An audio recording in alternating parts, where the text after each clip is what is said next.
মাহীদেউ পুতলা কবি নিৰ্মল প্ৰভা বৰদলৈ আমাৰ কাষতে মাহীদেউ ঘৰ মাহীদেউ পুতলাটি হ'ল এদিন জ্বৰ পানী লগা জ্বৰ হাচু ডাক্তৰ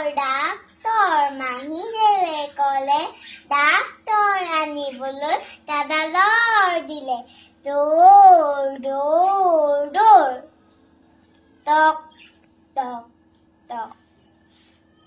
দুৱাৰত ডাক্তৰে কৰে টক টক ভয়তে পুতলাই